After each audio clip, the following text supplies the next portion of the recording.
And we are live. From Proudhon and Bakunin to Marx, from Mao to Mussolini and Hitler, from Codreanu to Castro, over the past several years I have attempted to study a variety of political ideologies and philosophies. My own sort of ideological journey began as your run-of-the-mill conservative. I was raised conservative, family usually voted Republican, but with what I have witnessed over the last 15 to 20 years, I have grown to view the left-right paradigm and the ideas of conservatism, Western liberal democracy, and progressivism with utter contempt. Conservatives are nothing more than greedy pricks who have failed to conserve anything honorable about this country and maintain America's status as this bloated globalist whore of an empire. Progressives and liberals run roughshod, opening the proverbial gates of Toledo, casting morality and decency asunder, and wage a never-ending war on anything natural and beautiful. The two-party system in this country is nothing more than a gas and brake pedal for the Zionist demiurge. I have studied National Socialism, fascism, down to the ideas of Italian revolutionary thinker Franco Freda. I even found value in what Mao Zedong had to say about his concept of protracted warfare. But a few years ago, I discovered an idea that seemed to fit me: Troy Southgate's National Anarchism.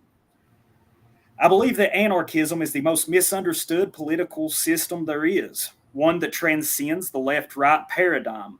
I do not consider myself to be an expert on much of anything, but tonight my esteemed guest, author of Attack the System, an Anarchist Perspective for the 21st Century, Keith Preston, is here to discuss anarchism, its history, and the possible application of national anarchism in the Appalachian region. So without further ado, how are you doing tonight, Keith? I'm quite well. Good to be on the program. Yeah, I want to thank you again for coming on here. I've wanted to reach out for you a few years, and let's see, is there anything, I'll let you introduce yourself real quickly and any of your work that I probably left out. I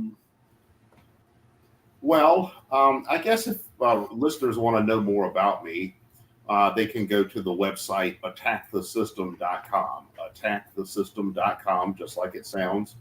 And you can find a large volume of articles and essays by myself. You can find links to my books, and you can also find a lot of material from a lot of other people from all across the political and cultural spectrum. And if you go through that website, you can find out quite a bit about me and work I've done over the last 20, 25 years. Yeah, I was about to say, I've really enjoyed reading your website. I've really tried to cram over the last couple of weeks. And one of the things that I like about your website is, like you mentioned, it's all across the political and cultural spectrum.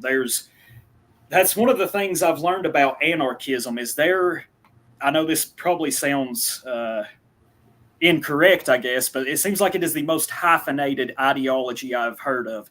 I was actually reading your mission statement on the website earlier today, and there is so many varieties of anarchism that y'all talked about. I even read, if I remember correctly, something called Bolo anarchism, if I remember correctly. I am not sure what that is, but it's impressive, and it seems like you really value getting everyone who considers themselves an anarchist, their opinions out there.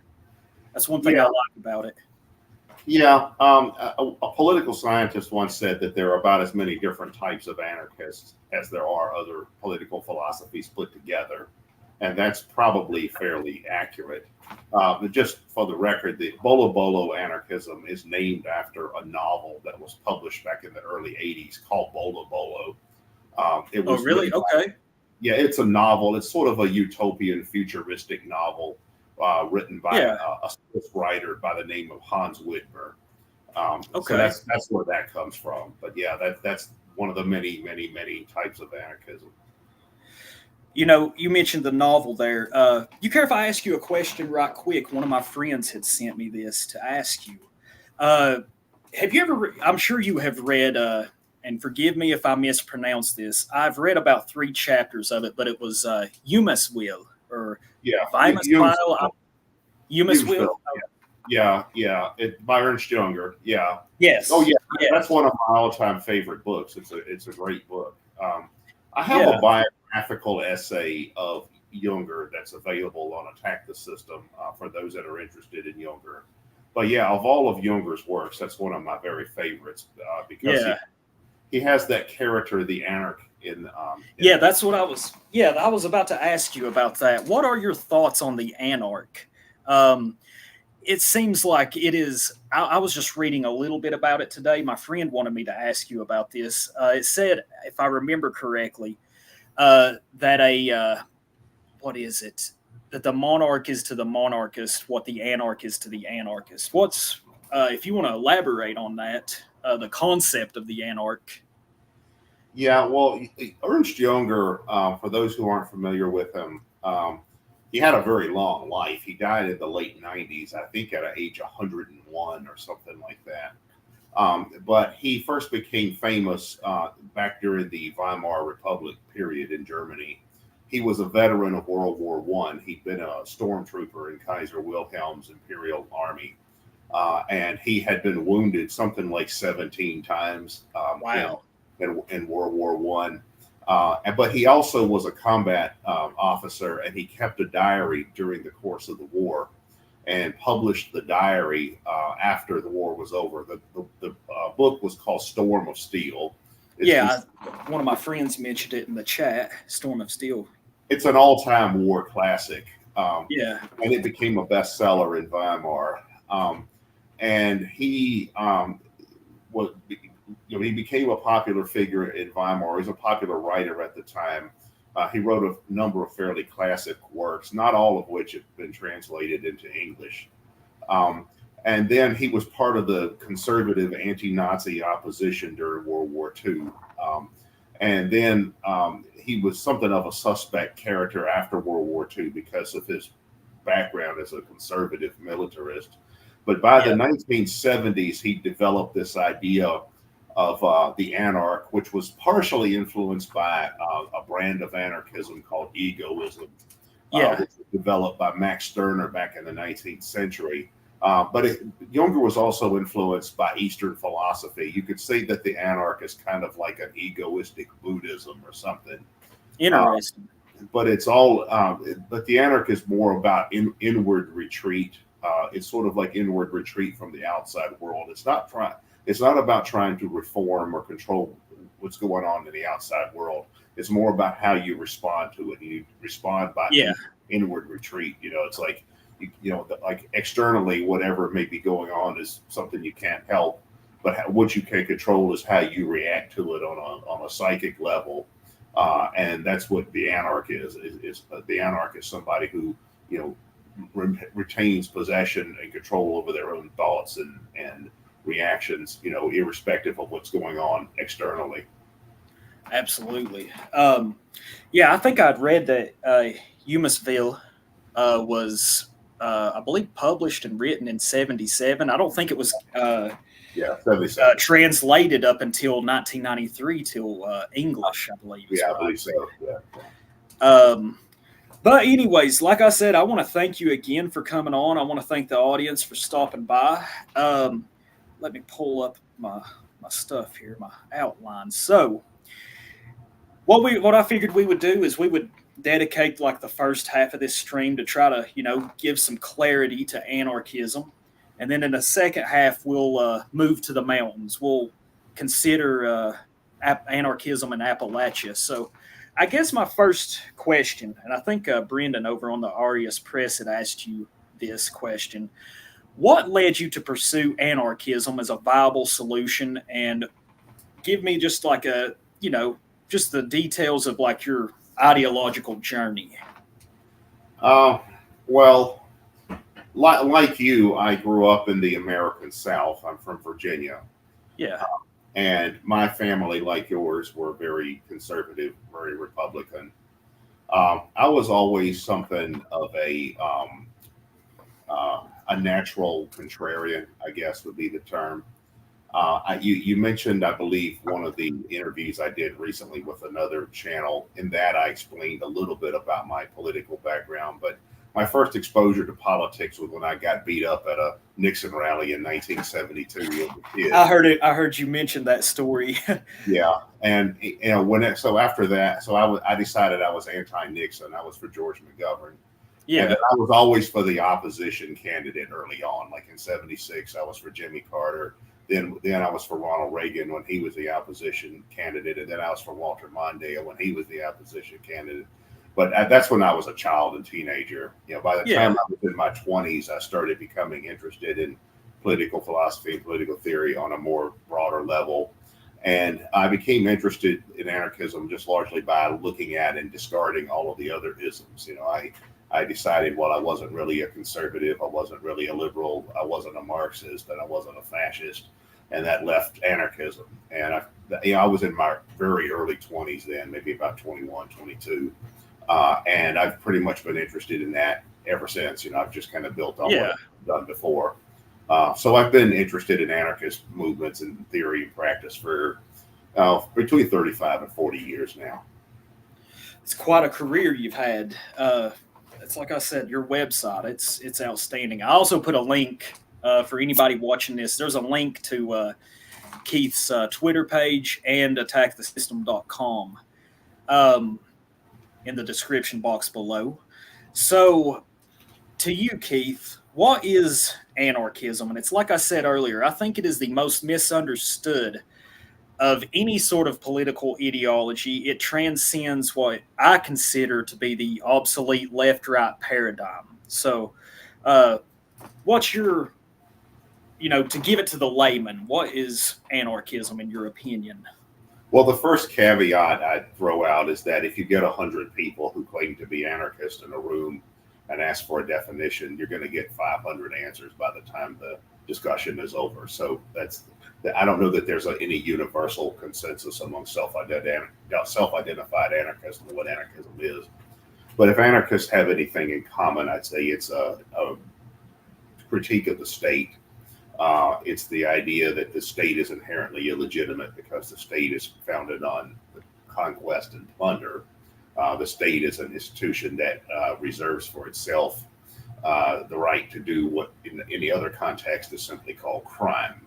For instance, anarchists will often compare the state with the mafia. They will say, well, the state is just a mafia with a flag. Because what does the mafia do? Well, they try to control territory. They try to monopolize resources. They exploit subjects. They maintain a protection racket. They try to eliminate competitors through violence. They have an elite that's artificially protected, not because they're meritorious, but because they're crooks. And the state also maintains an ideological superstructure that legitimizes itself, as does the mafia. When you join the mafia, they prick your finger and you take a blood oath to whatever crime family. Omerta. Yep. So that's basically the anarchist view of the state, that the state is a organized crime, a glorified organized crime. And many anarchists generally have a preference for non-coercive social relations, voluntarism. Many anarchists are opposed to hierarchicalism, or at least unnecessary hierarchies or unjustified hierarchies, and then they would disagree on what kinds of hierarchies are unjustified or unnecessary. But that's the general paradigm. There's an emphasis on decentralization. Yes. There's an emphasis on voluntary cooperation over predatory competition. There's the idea of a solidarity economy, like they're opposed to both state communism and a command economy, and then capitalist exploitation on the other hand. And there's a lot of other things. There's depending on what kind of anarchist you are, you might have a narrow version of what narrow definition of what anarchism is, or you could have a very broad definition. And that, I guess it's analogous to church denominations. Some churches, it's like, we don't really care what you believe, just show up. And others are very strict and have a long list of things you're supposed to do or not do or believe or whatever. And anarchism is the same way. So there are narrow as well as broad conceptions of what anarchism is. Yes, yes, that's a good answer. I knew it was going to be it's just such a broad sort of concept. Um, Let me see here. Harry Holler, what's up, cuz? He asks, is there a racial anarchism? Well, that's kind of what national anarchism is somewhat congruent to. Let's see here. So, like we've touched on a few minutes ago, there are so many different versions of anarchism. Like I said, it's hyphenated. It's heck. I even read earlier when I was reading about that art. I found the article a guy named Dakota Hensley had written about Appalachian anarchism. There was he talked about Christian anarchism, and I wasn't even aware that was a concept. I wasn't aware that was a thing. Out of all these different branches of anarchism, what would you say? Which ones do you favor the most? Is what I guess I'm trying to ask here. Which ones interest you the most? Well, I tend to lean towards the ones that are basically non-hyphenated, in the sense that there's actually a tendency called anarchism without hyphens, or non-hyphenated anarchism, which really is just an umbrella for all the other types.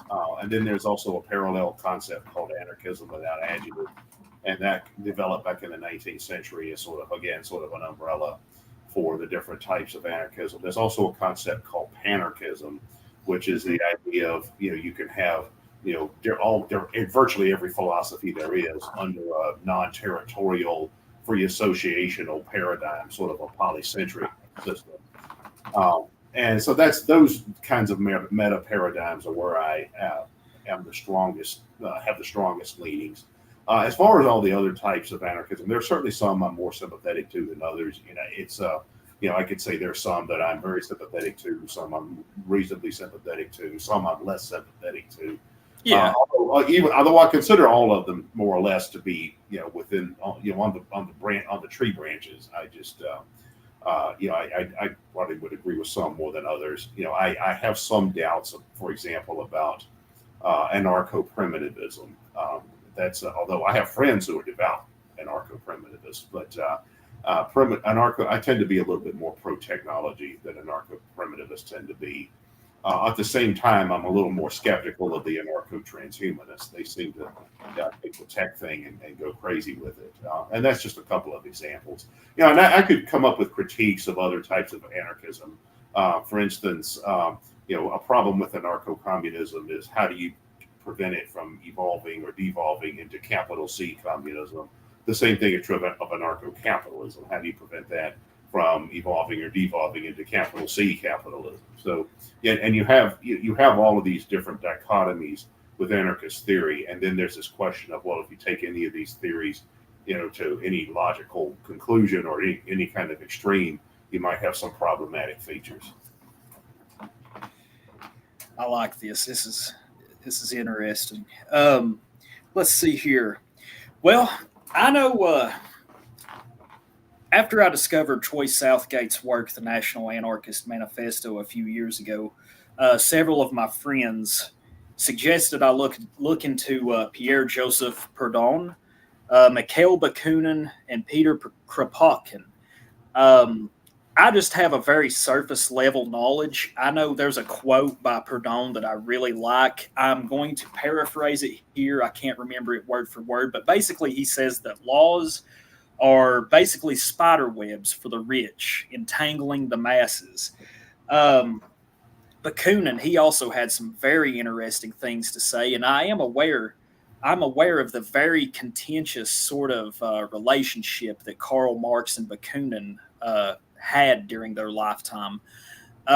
So, out of these three, which one would you say is your favorite? What's your thoughts on all three, just briefly? Well, to give a little bit of backstory to that, the three fellows that you mentioned are sort of like the original trinity of major anarchist theorists. Although I would group them as part of a wider group of seven. There was a book published back in the year 1900, by a German judge by the name of Paul Elsbacher. It's just called Anarchism, and it was one of the first serious scholarly examinations of anarchism from a non-anarchist perspective. And what that book does is profile the people that I call the Big Seven, who were really sort of the founding fathers of modern anarchism. One of them was William Godwin. He was an English Enlightenment philosopher of the 19th century. He's most well known for being the father of Mary Godwin Shelley, who was the author of Yes. Frankenstein. Yes, I've heard of him. Yeah, that's William Godwin. And then Max Stirner. Yeah. He was a German. He was a contemporary of Karl Marx and Friedrich Engels.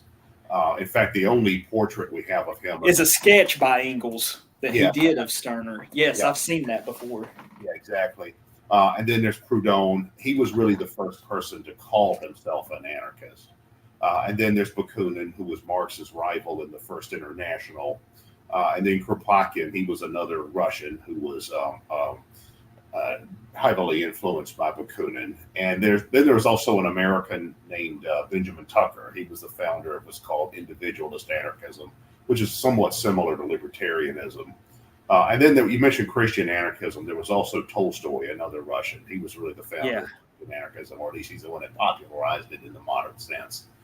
So these people were really the major thinkers in modern anarchist theory.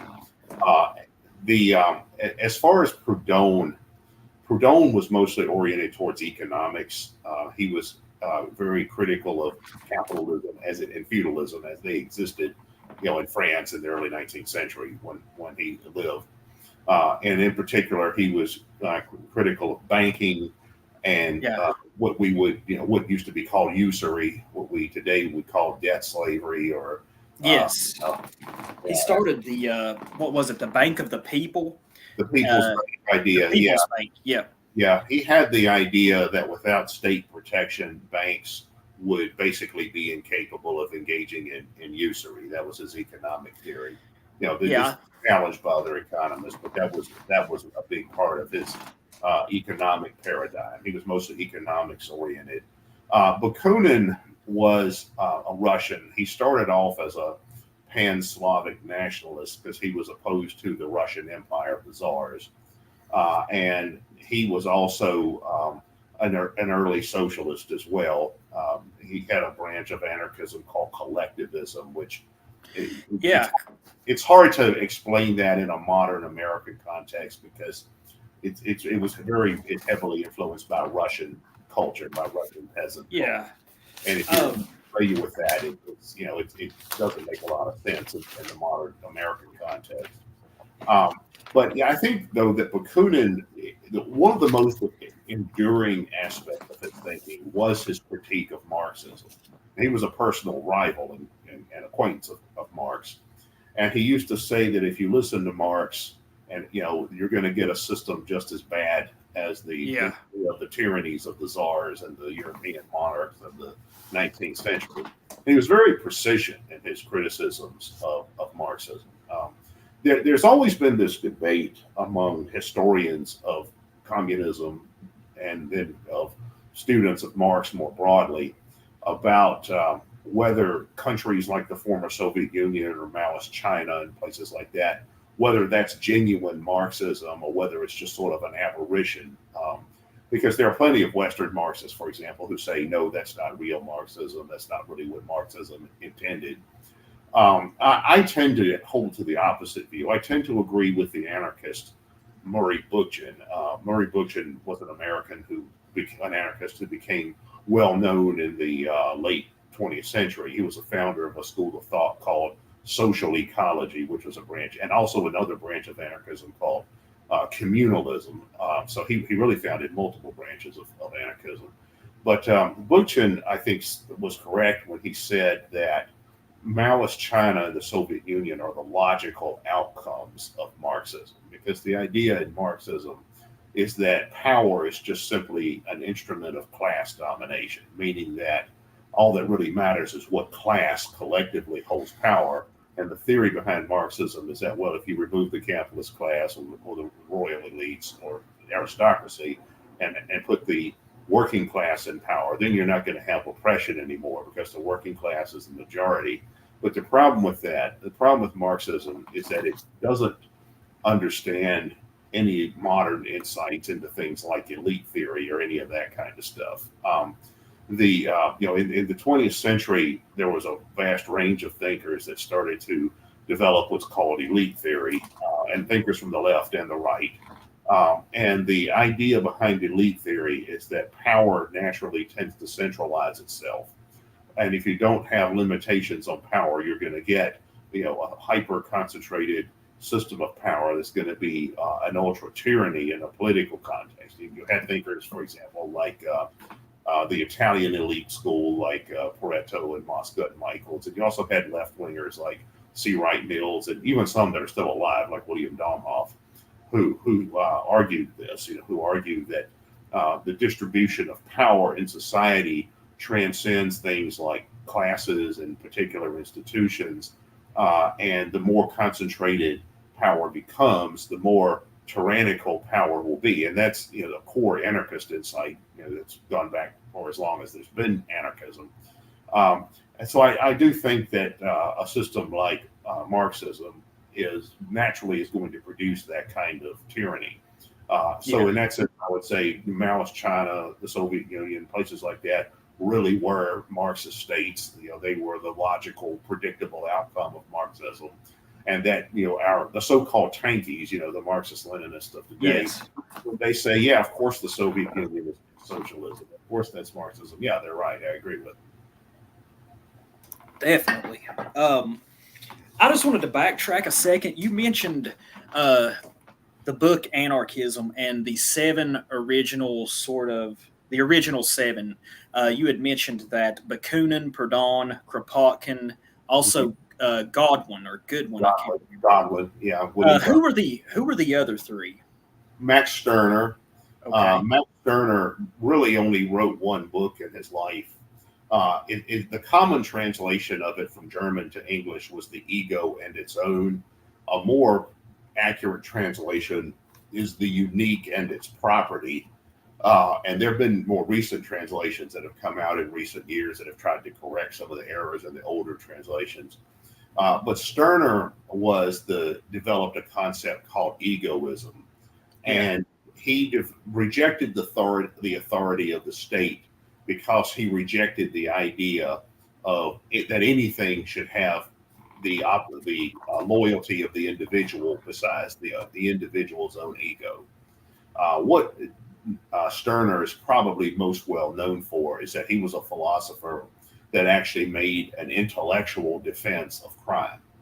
Basically saying, well, crime's just another way of doing things.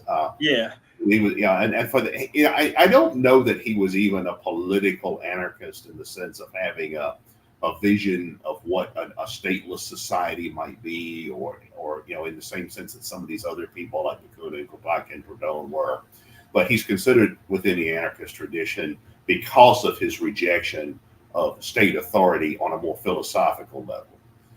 Although I think Stirner probably would have said an individual should just pursue their own interest in any context they find themselves in, however they assess their own interest, which would technically mean, if being in the Gestapo advances your own interest, that's fine, or being in the Soviet secret police. I don't know that Stirner was opposed to authoritarianism as a matter of principle. It was more about egoism. Now, that was a total contrast from Tolstoy. Tolstoy was another one of the big seven I mentioned. He's most famous for being the novelist. He wrote War and Peace, I believe, and several other works. Yeah, a lot of those classic works of Russian literature. But he was also a type of Christian. He held to a very, I guess you could say, heterodox version of Christianity, because a lot of his theology is almost more Buddhist than it is Christian. And he also rejected the institutionalized church, which would have been the Russian Orthodox Church in his system. But at the same time, he was a total pacifist. He believed that he would read the stories in the Gospels about Jesus not resisting when they come to take him away to crucify him or whatever. And he believed in resistance to authority, but in a totally pacific way. Like, he believed you should refuse to serve in the military. You should refuse to comply with the edicts of the state. And if they kill you for it or execute you for it, well, then you should accept martyrdom for what is good or what is just or whatever. So a totally opposite philosophy from Stirner, who basically said, no, you whatever means necessary. Yeah, you pursue your own interests regardless. And Tolstoy had this very moralistic viewpoint from the opposite end of the philosophical spectrum. And then there was Benjamin Tucker. Okay. He was an individualist anarchist, and there were others like him, like Lysander Spooner was another American individualist anarchism. And Kropotkin, who was Russian, said that it was not surprising that it was in America that individualist anarchism developed, because America has this tradition that's rooted in the English Enlightenment and English common law, like natural rights and this Jeffersonian idea, life, liberty, pursuit of happiness. And that's kind of what individualist anarchism was. It was sort of a radical extension of this kind of American individualism. In fact, there was a book about that published back in the late 70s called The American as Anarchist, that talked about, it's by an author named David DeLeon, but it talks about this kind of cultural tradition that you find in American society, this kind of individualistic anti-authoritarianism. That was Tucker. And then there was Godwin. He was probably the first modern thinker to develop a system of anarchist thought, although he didn't call it that at the time. It was actually Proudhon, who came a few decades later, who called himself an anarchist, the first modern thinker to call himself an anarchist. But Godwin was an anarchist in everything but name. Yeah. Well, I appreciate you answering that. I got a question from the chat real quick. He said, my friend B1 asked, SoNo, maybe you could ask him about proto-anarchist communities in the past. Would this be like the Greek city-states? Is that an example you consider, or? Partially. I could answer that question broadly and narrowly, or I could answer it on a more micro level as well as a macro level. Historically, there have been all kinds of examples of relatively small communities, often that didn't exist for very long, that could be considered anarchist or anarchistic. Obviously, a lot of primitive tribes might fall in that category. As far as modern anarchists, there were utopian experiments that were set up by different types of anarchists at different times in different places, everywhere from Spain to Bulgaria to Korea, including a lot of things that a lot of people aren't that familiar with. You could also say that in many ways, some medieval societies were anarchistic or quasi-anarchistic, like Iceland and Ireland and places like that. Some thinkers consider the pirate culture to be proto-anarchist. There was a culture called the Maroons, of basically runaway slaves in the Caribbean in the early modern period that was quasi-anarchistic. There's a lot of this kind of stuff. I think if you go to Wikipedia, you can find a directory. There's like an entry called List of Anarchist Communities or something like that, or Anarchic Communities. It has a fairly elaborate description of some of this. In fact, I actually did a talk in London, I think it was in 2018, about this, where I talked about historic anarchist communities and utopian experiments and this kind of thing. So I guess you could say that's micro level anarchism. There's a lot of examples of it. And then you could talk about more macro level anarchism, that is societies that existed over a long period of time in a more durable way without an overarching central government, although some of them may have had localized systems of government that included a lot of things modern anarchists would oppose. But the Greek cities are one example. Greece was a collection of about 1,100 city-states that lacked an overarching state system, which was rare for the ancient world. Some of the cities had features anarchists wouldn't like slavery and stuff like that, but it was a minus a central government. You also had the medieval leagues. These were like confederated city-states that existed for trade purposes and defense purposes and things like that. You could say the tribal federations of a lot of indigenous cultures in North America and Africa and Northern Europe, Polynesia, all kinds of places were kind of proto-anarchist or quasi-anarchist. Um, depending on how broad you want to take some of these ideas, you could say that you could say that at various points in its history, China was something of a minarchy in the sense that you had the emperor who was the manifestation of the state, but you didn't really have this kind of intrusive overarching state system. China was sort of a collection of villages, village communities, and many of which had vastly different traditions. Like one thing Western explorers found when they first went to China is that you'd have a different religion in every village. Like each they worship their own village ancestors and things like that, which was to Europeans was unheard of. There's a lot of other examples like that. There's stuff like that about that on the Attack the System website. If you want to go and scour through the archives, you can find a lot of material about it. All right, so let's see. All right, this is one of my favorite questions that I've got for you here. Over the years, I have learned that there is certainly a metapolitical, but even metaphysical components to various ideologies, from National Socialism and Fascism, and actually even within Bolshevism.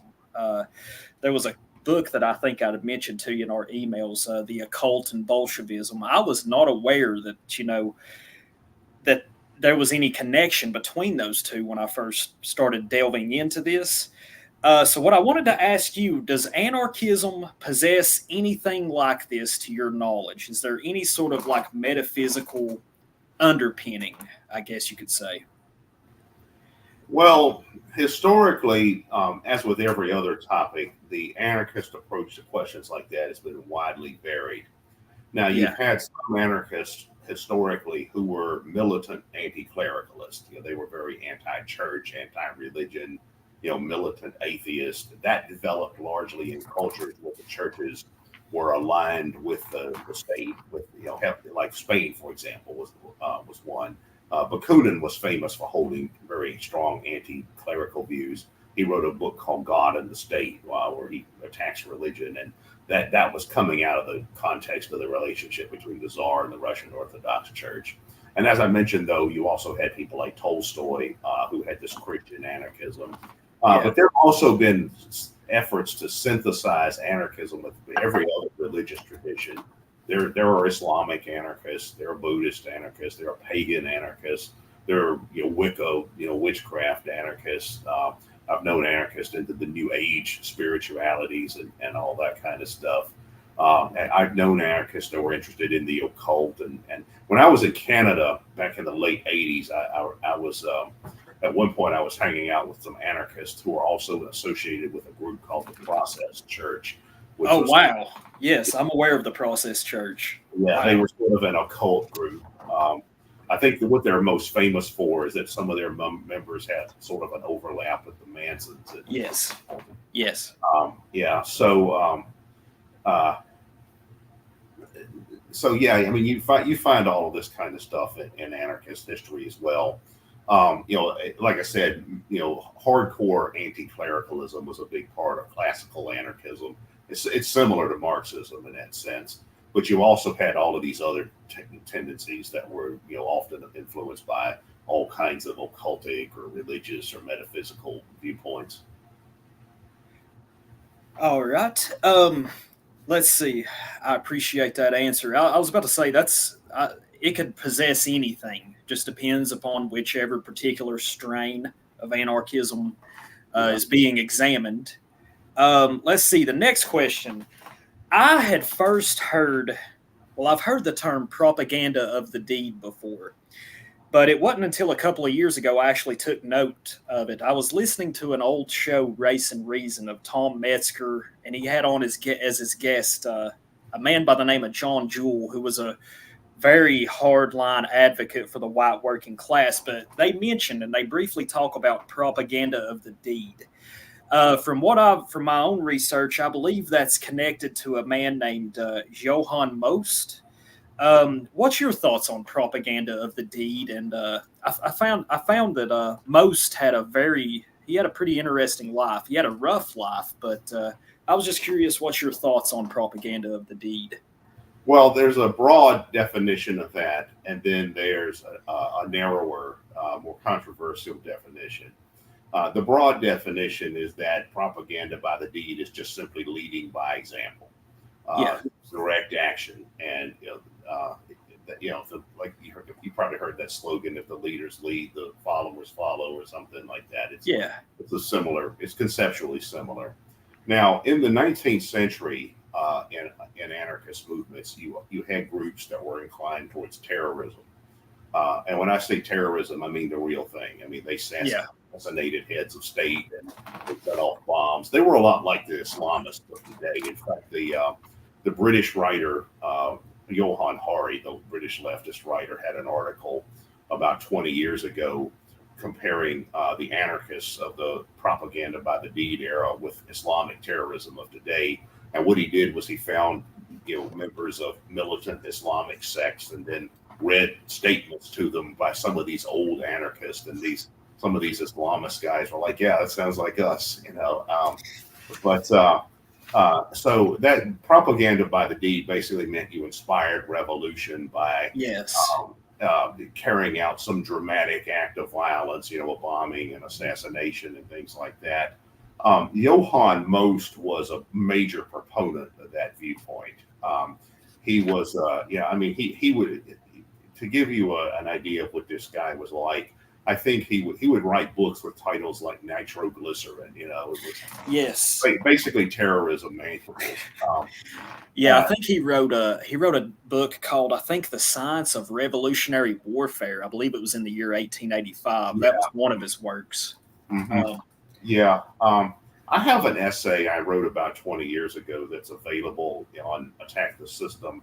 It's on fourth generation warfare, which is a modern concept in warfare theory, but it's also examines propaganda by the deed from that time period in anarchist history from the perspective of modern fourth generation warfare theory. And I'm basically arguing that these old anarchists were among the originators of modern fourth generation warfare.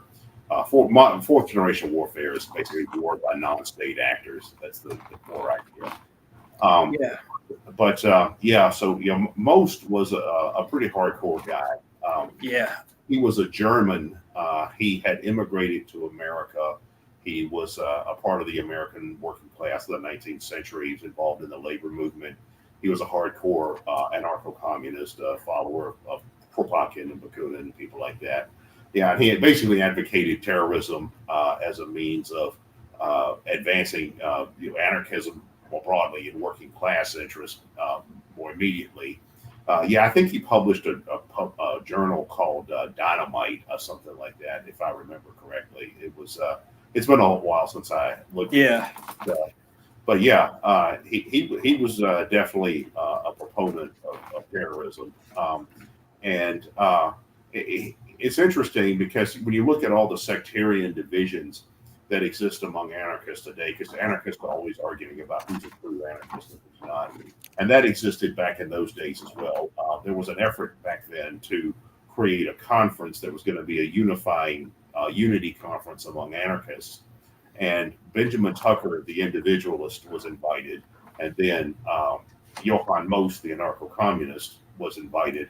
And both of them refused to attend on the grounds that the other one was invited.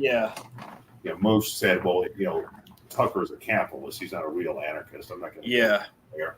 And Tucker said, well, Most is a communist and he's a terrorist. I'm not going to go if he's there. So that division still exists today, but it's not new. It's always been there. That's fascinating stuff. My friend Patrick wanted me to ask you about, this was one of his questions he had sent me late last night after I'd seen it. He said, ask about Up Against the Wall, Motherfucker, and also affinity groups. Now, affinity groups, I've found them to be a pretty interesting concept. But what's your thoughts about these two situations? Well, the first group, that I believe came out of the anarchist revival that you saw in the 1960s. I think that was sort of a countercultural group that. I know it existed in America, and it overlapped with groups like the Yippies, like Abby Hoffman and that kind of stuff. In the you have in anarchist history, you have different phases. Like you have what's called classical anarchism, and that's the stuff we've been talking about, the propaganda by the deed era. These early anarchists, modern anarchist theorists like Kropotkin and Bakunin. And then in the 1960s, when the New Left came along and the counterculture and the anti-Vietnam War movement, you started to see a revived interest in anarchism. And that's when thinkers like Murray Bookchin that I mentioned earlier started to become influential, along with Noam Chomsky and some other New Left figures, and also libertarians like Murray Rothbard. But this group, up against the wall motherfuckers, I think was some kind of countercultural anarchist group that I think they were in New York City and maybe San Francisco, some of the locations that were havens for activity like that. The counterculture. Yeah, they were very similar to the Yippies. I know that. I do remember. I first heard of them when I read Abby Hoffman's autobiography around 40 years ago. And so there was an overlap with those circles. Nice. Affinity groups is just more of a broad concept. Yeah. That's just, people just associate in a largely informal way, just for the sake of, having some, pursuing some common purpose. I mean, you and I could form an affinity group to do podcasts. It's all that really means. Yep. All right, let me see. What's my next question for you here? Okay, this is one I was also really interested in. Mutualism and mutualist societies. I believe mutualism was adopted in 1828.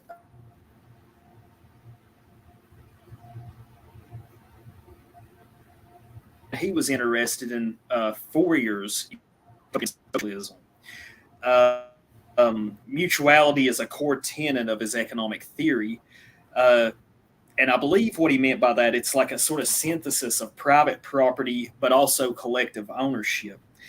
So mutualism, would you say that is the primary sort of economic system that anarchists would adopt in, say, an anarch? Well, mutualism was the economic system that Pierre-Joseph Proudhon developed. As I said, Proudhon was the first person to call himself an anarchist.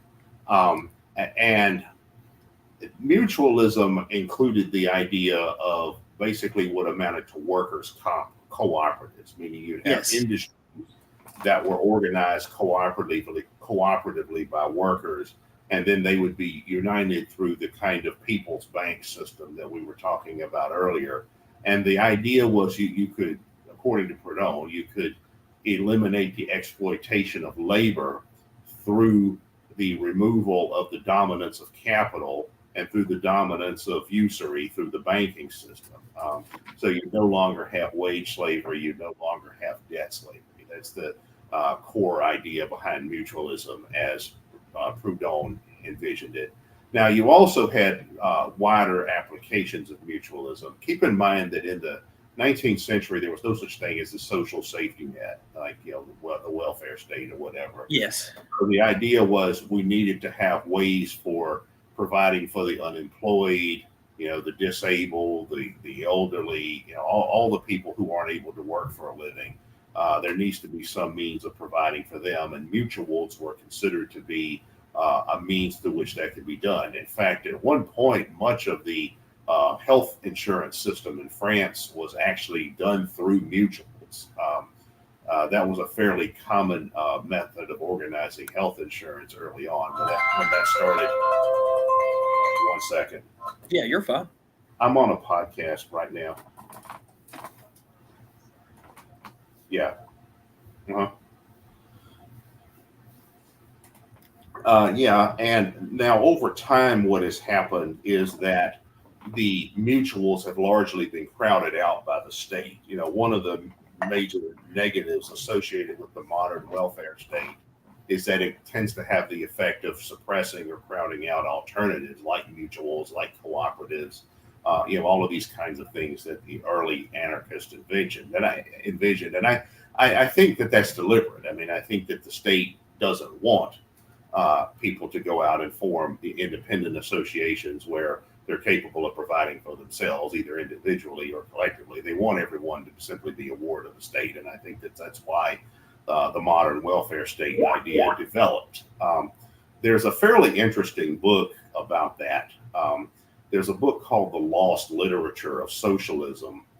It actually came out in the late 1990s, but it was written by a British specialist in British literature who went back and reviewed a lot of the early socialist literature. And while you certainly had all radicals like Proudhon, for example, overlapped with the socialist movement, as did Bakunin, you also had a lot of early socialists that were surprisingly reactionary in a lot of their thinking. They compared to, because socialism is thought of today as being radical and left wing and all of that. But you had a lot of aristocratic types, a lot of bourgeois types, a lot of clerical types that saw socialism as a means of essentially managing and disciplining the working class. When this industrial working class was starting to develop in the early modern period and in the Industrial Revolution. And I think that the welfare state was a tool through which that was done. Welfare state is a tool through which the elites were able to, on one hand, mitigate some of the excesses associated with modern societies, at the same time pacifying opposition to themselves and essentially using the welfare state as a managerial tool. And there've been people far less radical than anarchists who've written about this, even including thinkers from the left as well as the right. Nice. Well, let's see. What's the next question? All right. So basically, this is one of the big things I wanted to speak about too. National Anarchism. Like I mentioned earlier, it was about 3 years ago. It was suggested to me to read the National Anarchist Manifesto by Troy Southgate, and I was quite impressed with it. I found it to align with my own personal beliefs and values and ideas. So I'm sure there's a lot. I've seen people asking in the chat. So I know you can probably explain it much better than I can, but just, what would you give a summary as the ideology of national anarchism? What do you believe it is? What's your interpretation? Well, first of all, for those who want to know about national anarchism, I would highly recommend an interview that Troy Southgate did very recently. In fact, you can access this on attackthesystem.com. If you go to attackthesystem.com, right now there's a feature item up that's a very lengthy interview that Troy Southgate did explaining national anarchism, his own political background. And this is a highly interesting interview, particularly since Troy normally doesn't do interviews. And so I think you can really get the rudiments of national anarchism from listening to that. But national anarchism was developed in the late 90s, early 2000s by Troy Southgate, by Hans Kahne, by Peter Topfer, and some other European thinkers, largely in response, I think, to globalization. I think that national anarchism emerged during the same time that the anti-globalization movement started to develop. Now, one of the critiques of globalization, particularly from the right, but also from some on the left, is the tendency of globalization towards homogenization. For instance, Alain de Benoit, the thinker from the French New Right, calls it Mac world, and you see that if you travel outside the United States, which I've done, you see how American cultural imperialism really does impact other societies. Yes. For instance, an example I always give is that I remember the first time I ever went to Europe, which was in the early 2000s. One of the first things I noticed in Europe is that you have all this, very historic architecture and things like that, but it's all intertwined with American fast food chains and retail stores. Yes. You've got your castles and all of that kind of stuff and cathedrals right alongside McDonald's and the KFC and all of that kind of stuff. And yes. I've seen that in Latin America as well.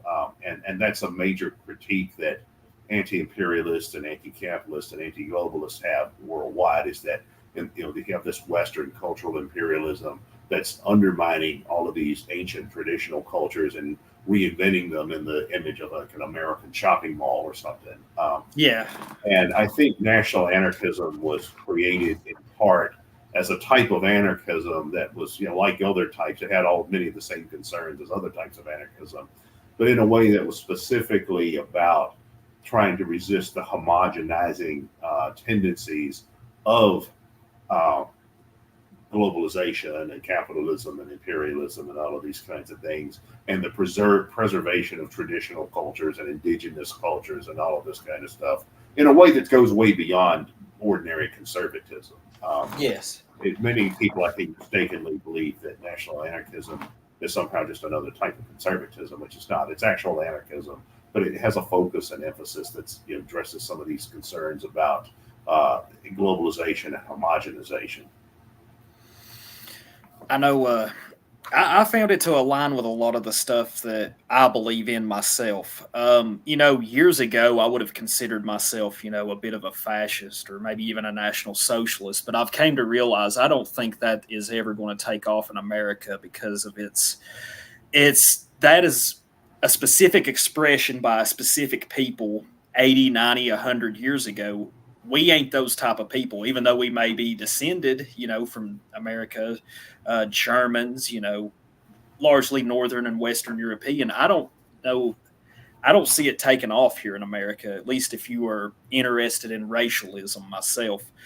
But I find national anarchism to be very interesting, and I enjoyed reading Southgate's work. It's a work that I read, I think, in just a period of a couple of days. But I'll definitely check out that interview. I was aware that he was that Troy Southgate, he was kind of reclusive in that manner. He didn't want to give many interviews, so I'll definitely check that out. Let me see what is next here. Also, okay, what I have read about your concepts of anarcho-pluralism and pan-secessionism. For the audience, what would if you want to describe those two concepts? Yeah, well, anarcho-pluralism is a meta-political concept. I can't take credit for inventing the term. Where I got the term anarcho-pluralism was from a man named Sam Dalgal. Back in the late 1980s, I would occasionally go up to New York City, where I would meet with a lot of, at that time, very old anarchists who'd been around in the era of classical anarchism in the early 20th century. We're talking about people in their 80s and 90s at the time. One of them was Sam Dalgal, who had been involved in classical anarchism way back in the early 20th century. I knew one guy who was, I think, in his 70s or 80s at the time. When he was a kid, Emma Goldman had actually been his babysitter. So. Oh wow.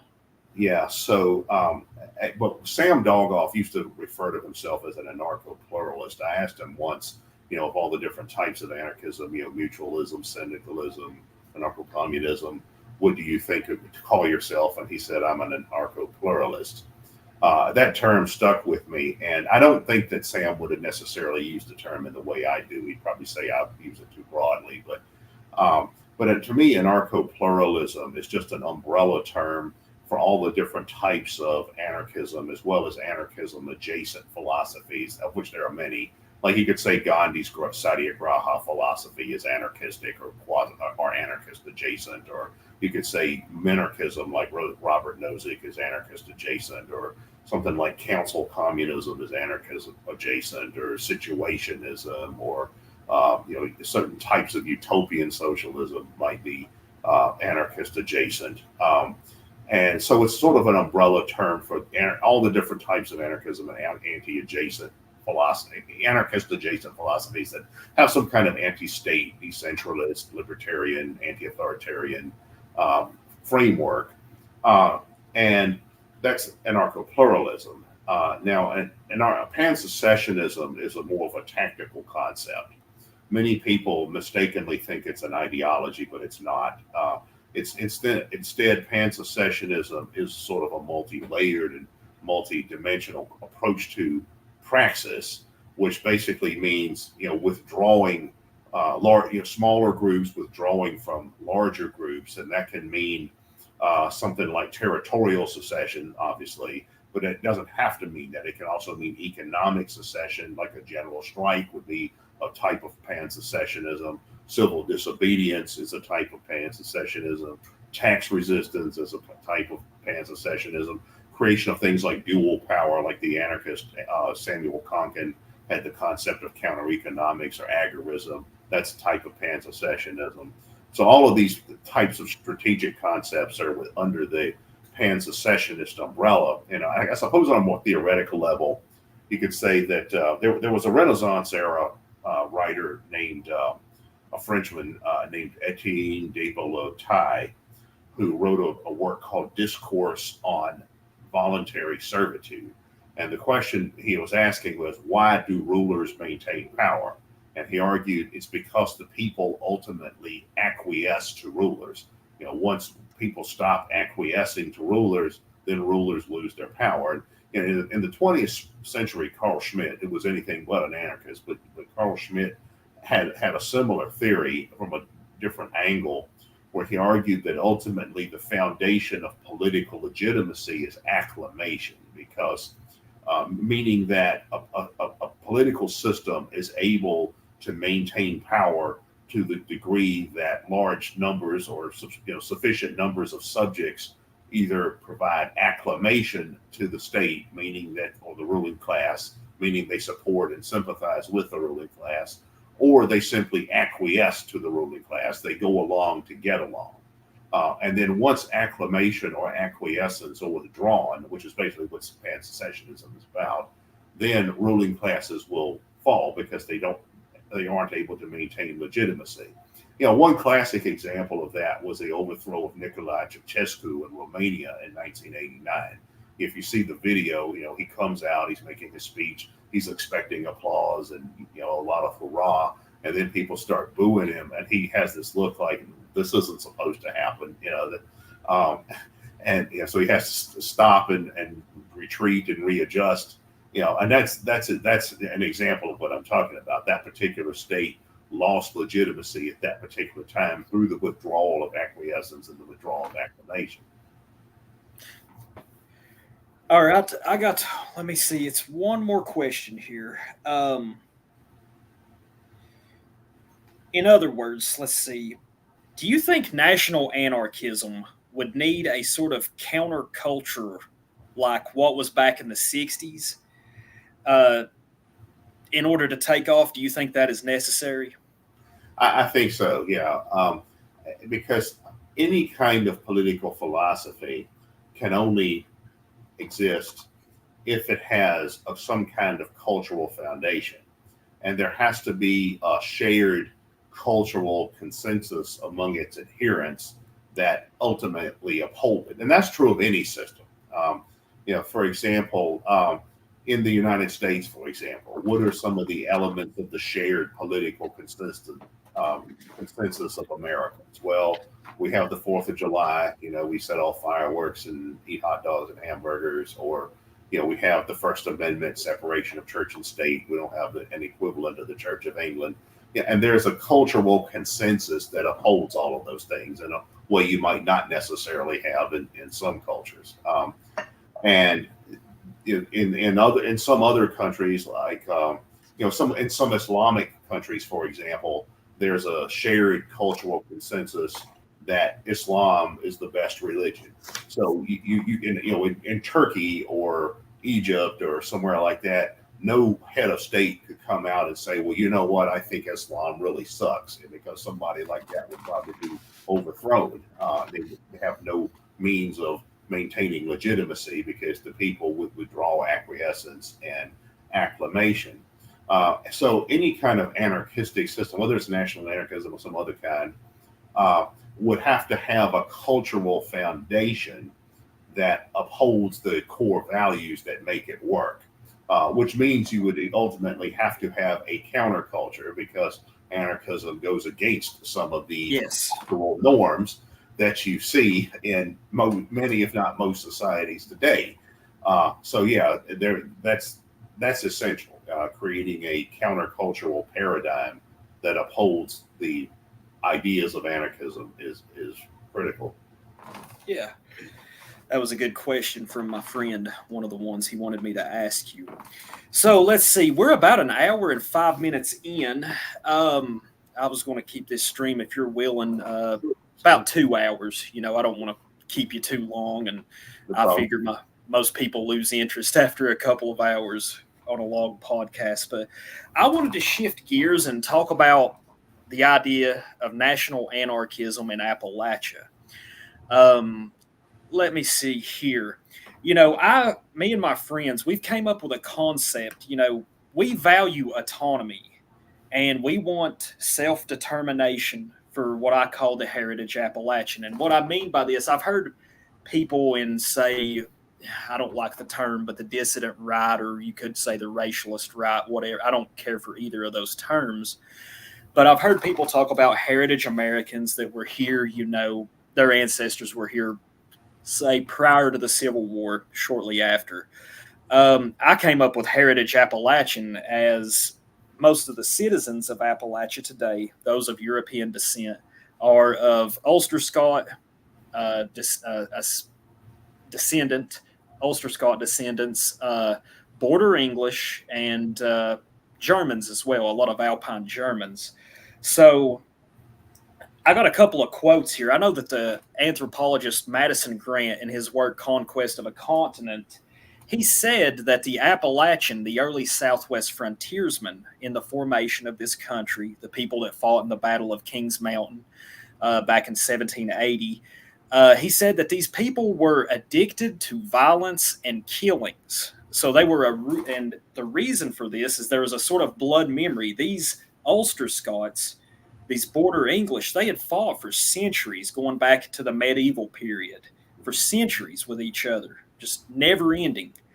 And another quote I'd like to read, it's actually by a guy named Karl Anton Postel, I'm not sure how you pronounce it. He's an Austrian author. He wrote a work called The Americas as They Are. He's talking about the Kentuckians, citizens of eastern Kentucky. He said the inhabitants consist chiefly of immigrants from Virginia, North and South Carolina, and of descendants of backwoods settlers, a proud, fierce, and overbearing set of people. They established themselves in a continual state of warfare with the Indians, a cruel, implacable spirit. This indeed is their principal feature. A Kentuckian will wait 3 or 4 weeks in the woods for the moment of satiating his revenge. He seldom or never forgives. The men are of an athletic form, and there may be found amongst them many models of truly masculine beauty. Passions must work with double power and effect, where wealth and arbitrary sway over a herd of slaves, and a warfare of 30 years with savages have sown the seeds of the most lawless arrogance and an untamable spirit of revenge. The literary institutions, the University at Lexington of Kentucky and the college at Bairdstown, have hitherto exercised no influence over these fierce people. And that is one of the things that I most admire about the heritage Appalachians. We have just a sort of ingrained distrust, disdain, and even outright contempt for most forms of authority. There was an article I was probably going to read here in a few minutes, but one of my questions for you, Keith, was if there was ever a sort of anarchic state that took over or managed to separate from the United States today, do you think Appalachia is an area that would be very ripe for this if we were to break away and perhaps, gain some autonomy? I think so, yeah. One thing that many social scientists who studied American cultural history will point out is that while it's certainly true that you have sort of an overarching American idea that contains these commonalities like the 4th of July and all of that, underneath that, the United States really is a collection of nationalities. It's yes. In the sense that you really do have different regions and groups that are really nations unto themselves. Obviously the American Indian tribes would be one example, but I think certainly Appalachians, people of the Scott Scotch-Irish ancestry primarily. It is a very distinct ethnoculture within the United States. I mean, you've got others. You've got the Cajuns. You've got Yes. yeah. But I think, in fact, I think Appalachians are probably one of the most distinct ethnocultural groups in the United States. It's one problem that I see with a lot of the people you're talking about, the racialist right or whatever, the dissident right, is that they have this idea of sort of a pan-European culture, which I think glosses over a lot of these really important differences. Yes. Just like in Europe, I mean, there's a tremendous amount of variation in the European. Oh yes. Yes, absolutely. And you have things that approximate that in the United States as well. And certainly, I think the Appalachian people are one of the most distinctive people in North America. I mean, there's, like I said, there's the Cajuns, there's the French Canadians. We got I believe there's the black population. Aren't they called the Geechee? I believe in South Carolina. I believe that's what they're called. Yeah, there's so many different, and I mean, even it's not just amongst Europeans.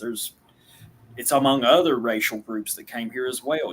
So there's, do you think Americans? This is a random question I just thought of. Do you think America has went through an ethnogenesis? I guess you could say, like that is. Or has not enough time passed? And one of my thoughts on this is perhaps that civilization itself and modernization has kind of hindered a sort of ethnogenesis. Do you think we have went through anything like that by chance? Well, one thing that's distinctive about the United States is you do find, while you have all of a lot of different ethnocultures and regional cultures, you do have this commercial culture that tries to subsume all of that. For instance, if you go from city to city, town to town in the United States, how many strips do you see where everything looks the same as the past? Generic. Yes. Very it's generic. Every town you go to, there's the Walmart, there's the McDonald's. Yep. There's the the Starbucks and on and on. And I think that American commercial culture tends to have this kind of anti-cultural effect in that sense. Even though you do have these unique cultures that are still there, it's not like there's nothing there. But I for that reason, I've known a lot of people from other places, Europeans and elsewhere, who would say that their view of America is just this homogenous mass of light-skinned people, plus black folks and all of that. It's because they don't see Americans as having any kind of distinctive culture or anything like that. They just think it's this kind of bourgeois commercial culture that's very homogenous. And if all you know is American television, you would think that was the case. Yes. Even though there are obviously exceptions to that. And for that reason, I do think that because the United States is comparatively a new country, compared to most other places, I don't know that there has really been a distinctive American culture that's developed in the same way that you might say, that you might have certain cultural characteristics that are associated with, say, the Italians. Yeah. So, is there an American equivalent to that? Well, in conservative circles, I've been part of some conservative academic circles like the paleoconservatives and some of that. And there's a discussion there in those circles about, is there such thing as American conservatism? Can Americans even be conservative? Because there's this idea, well, America was always this classical liberal enlightenment country. So is there really such a thing as conservatism? There's debates about that. There's some that say, because you also have this kind of British Protestant cultural foundation, and then of course some of the examples you've cited, regional cultures and ethnocultures as well. It's definitely an interesting question. I do think you find certain unique features of American society that you don't find other places. Nice. Let's see. If you don't mind, Keith, I'll give you a break for a second. I was going to read this article called Appalachian Anarchism. It's just maybe 6 or 7 paragraphs. It might take me about 5 minutes to get through, and I was just curious what your thoughts were about it once I finish it. All right, let's see. Let me pull it up here. It's called Appalachian Anarchism. This article was written August 31st, 2020, by a guy named Dakota Hensley. I am not sure who this man is, but I found this article a few days ago, and I found it interesting. But let me get into this. Appalachian Anarchism: What the Voting Record Conceals, by Dakota Hensley. Individualism, community, self-sufficiency, self-reliance, and faith are the values of people in Appalachia. It is in these values that we find an anarchism that has existed in the cities and rural communities for decades. However, most Appalachians don't refer to their culture as such, but it carries many of the same attitudes and beliefs as anarchism. This fact is further obscured by the pressure to view political beliefs through an electoral lens. Appalachian anarchism is a syncretic philosophy that combines Christian anarchism with individualist anarchism, along with aspects of traditionalist conservatism and agrarianism. It is Christian anarchist in that faith is held dear to the Appalachians, who let the Bible guide them, despite 70% being unchurched and their native Christianity being decentralized and opposed to the religious hierarchy and established churches. It is individualist in its opposition to communism and its acceptance of self-reliance and self-sufficiency. It is traditionalist conservative in its views of social issues, being opposed to abortion and supportive of the traditions of the mountains, among others. It is agrarian in its support of the back to the land movement's components, namely smallholding, self-sufficiency, community, and autonomy. All these mix together to create an individualist and conservative anarchism. Appalachians live this conservative anarchism every day. Many spend their whole lives without interacting with a government or anything close to it. Wallens, Kentucky doesn't even have a government, as a result of it being demoted from a city to an unincorporated community back in 2010 after failing to elect a mayor in 2008. And Harlan, Kentucky has a mayor whose non-presence most residents don't even know the name of. Many smaller unincorporated communities dot the Appalachian landscape, living peacefully without a local authority. There are 62 of these little communities in Harlan County alone. The only government presence is the Harlan Police, and they only seem to patrol the streets of Harlan, though I only lived in Baxter and Wallens, so I'm open to corrections. There's also a post office, though some of these communities don't have that anymore, and the Harlan County Rescue Squad. Other than Wallens Volunteer Fire Department, that's as far as government presence goes. These unincorporated communities are small and anarchist and are a key characteristic of Appalachia. This is, as a side note, this is very much like the community that I was raised in Northeast Tennessee. In contrast with this reality, many people still see Appalachia as a hotbed of conservatism, but that's only those who vote, and even then, their personal views are nothing like the views of the candidates they vote for. If you average the turnout of Kentucky's 5th District, Tennessee's first 3 districts, and Virginia's 9th District, all of which make up Central Appalachia, you'll find that only 42% of residents there vote, a number I found by taking the number of votes last election, dividing it by the total adult population, then adding up all 5 percentages and finding the mean. In the 2018 midterms, 47% of Americans voted.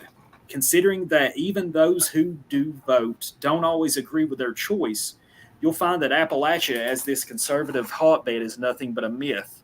The only thing preventing Appalachians from calling themselves anarchists is that they don't know what that means. Anarchists, forget the large majority of Americans know nothing about anarchism or the philosophies of William Green or Stephen Pearl Andrews, or even Peter Kropotkin and Mikhail Bakunin. The few who do associate it with violence. Some will assume that Appalachian anarchism can't be anarchism because of anarchism's association with labor. And if we see Appalachia as a conservative based on its voting record, that must make it anti-labor as well. And that is far from the truth. Appalachia has had labor disputes for decades, and its people are always on the side of the worker. I mean, it's historical. There was Matewan. There was, the Battle of Blair Mountain. Bloody Harlan, a war between the coal miners and coal operators in 1931, was a deeply Appalachian struggle. There were movies about it, and it's one of the most well-known labor disputes. Harlan even had a protest against Black Jewel last year, and I looked that up. Black Jewel was a big coal mine up there in Harlan County. Let me see. Anarchism is as Appalachian as poke salad. It is not the progressive kind championed by contemporary anarchists, but it is something Appalachians know well and is something anarchists should capitalize on.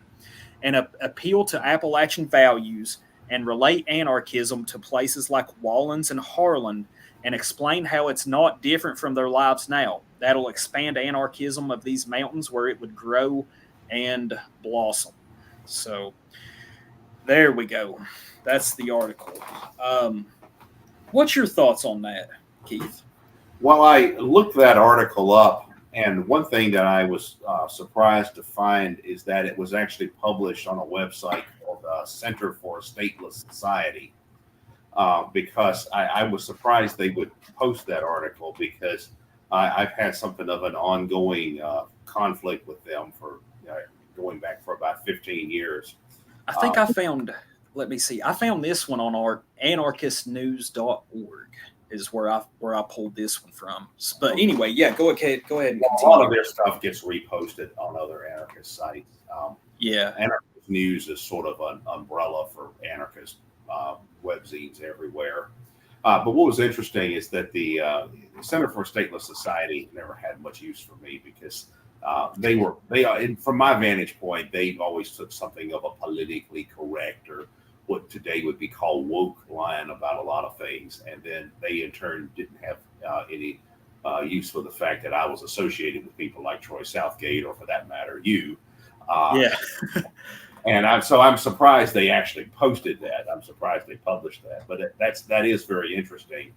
But what you just read is very similar to a book I mentioned earlier called The American as Anarchist. That book came out in 78 or 79 by David DeLeon, and it talks about some of these kinds of American cultural traditions that are anarchistic, in practice, if not in name. So I think what you're describing there is a good example of that. And of course, it's being analyzed in an Appalachian cultural context, and I tend to agree with it. I do think you have a strong, anarchistic strand in that particular culture. I remember being a kid, I would see old movies that took place in Appalachia. The setting is in Appalachia, and there's always the complaints of the people there about the revenuers, like the tax. Yes. That kind of stuff.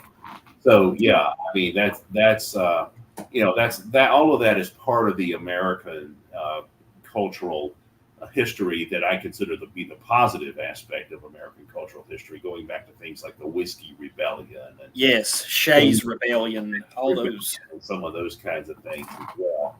Yeah. So that's a great article. Yeah, I enjoyed it. That's one of the things. Well, let me ask you this, Keith. This is something I've dealt with my entire life. And when I was younger, like as a kid, I would have believed it because my family was conservative. My dad started waking up to a lot of this stuff back in, say, he voted for Reagan and Bush and, just standard Republican voter his whole life. But back in like 2006, he started noticing a lot of things, and he was, I noticed he became critical of Zionists and Zionist power. He started talking about, the Rothschilds, and, this is some unusual stuff. I've not heard my dad speak about this ever. But why do you think it is, and this is one of the unfortunate things, Appalachia is, in my opinion, it's one of the most abused regions of this country. We Appalachia has a militaristic culture.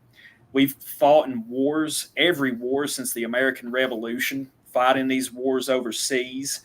Uh, you know, there is what my friend Billy calls the chemical holocaust currently going on.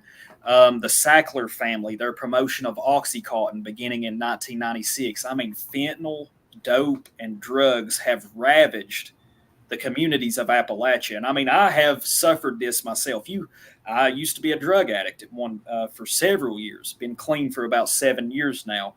But I have seen the human wreckage that has been wrought upon Appalachia. I have seen some very sad things. I've seen families ripped apart. I've seen overdoses. I've seen children lose their parents, parents lose their kids. Um, it's like Appalachian, they need to be educated. And I mean, even in Harry Caudill's book, Night Comes to the Cumberlands, he even dedicates a couple of chapters to talking about the nature of the Appalachian people and also how the coal companies moved in, how these slick talking, college educated, company executives from up north came down, to Kentucky, West Virginia, Southwest Virginia, and, basically conned the Appalachian farmers basically out of the land under their feet. They just weren't educated. And these people knew how to play them. That's one of the weaknesses of the Appalachian. But going back to the point I was going to ask you, why is it that so many people I talk to in Appalachia, and I have traveled extensively all across southern Appalachia. I even talked to an old man the other day, a 70-year-old man in Ellijay, Georgia. And we got to talking about wars and stuff, and I mentioned Zionism, and he was like, well, that's God's chosen people. And, this is something that I have grown up with, and I've always heard. Do you think it is because of, like, maybe the Schofield Bible back, I guess, in World War I? The Heritage Appalachian should see that these people, you may think they're God's chosen people, but what does that say about your God, and what does that say about you? I can't reconcile this. You see these fentanyl overdoses, heroin, Oxycontin. I don't understand that. What's your thoughts on that? Why is it? Is it just the brand of Christianity, I guess? Or Well, there's an awful lot to unpack there. You're really asking multiple questions at the same time. I am. You talking about your father's experience and all of that. One thing that I have noticed in the last 20 years or so is that a lot of people with a previously more conventionally conservative outlook, that is, people like the way you describe your dad, they're devout Republican voters and that kind of thing. Yeah, have started becoming more aware of certain realities. Back in the 1950s, the modern American conservative movement developed. And my interpretation of that movement is that it was basically a scam. It was something that was created by the Sunbelt wing of the American capitalist class, as opposed to the traditional Northeastern establishment. That's how your standard, Western, Midwestern and Western oil and armaments industries and all of that kind of stuff, Sunbelt capital. That was really the economic base of post-war conservatism. And it was also heavily influenced by the CIA. If you go back and you look at who founded modern American conservatism, it was people like William F. Buckley who were associated with the CIA. Yes. Certainly, you found a lot of that on the left as well. A lot of the new left had similar connections. But what happened was that I think in the 60s and 70s and 80s, this kind of Sunbelt so-called conservatism started to sort of eclipse the traditional Northeastern establishment as the Rockefeller types as the dominant wing of the ruling class. And that I think Nixon was something of a transitional president with that, but it really starts with Ronald Reagan. And throughout the period of the 80s and 90s and on into the 2000s, the George W. Bush era, you have this kind of conservatism that's really the dominant ideology.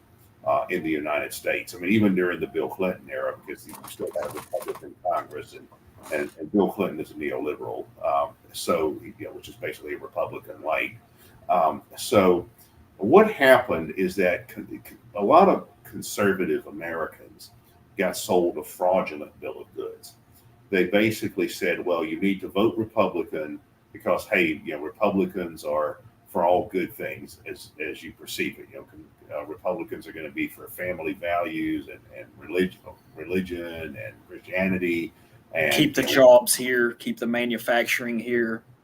Well, that wasn't the case though. That wasn't that was part of the scam, because the conservative movement was always very big on global trade. They were not economic protectionists. They were more about globalization and outsourcing and NAFTA and all these things that contributed to the decline of the working class in the United States. And then they were always for war. I mean, Well, I think what's happened in the last 20 years is that a lot of people who were conservatively oriented have started realizing they got scammed. They've started realizing, we kept voting for all these Republicans. What did they do? They sent our people off to, one war after another to get killed, because a lot of the demography that we've been discussing, like the Appalachian people, Scotch Irish people, the Southern, white working class, is overrepresented in the military, particularly in the conflict units.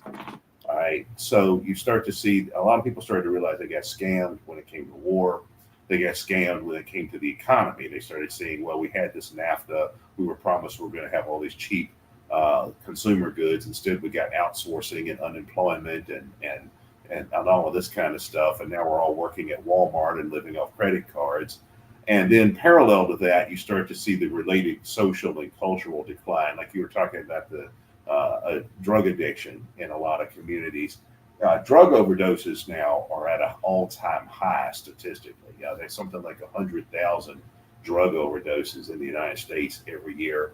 Deaths from drug overdose, which is more than the number of criminal homicides and car accidents combined. It's a leading cause of death now in the United States. In fact, average life expectancy in the United States has declined in recent years.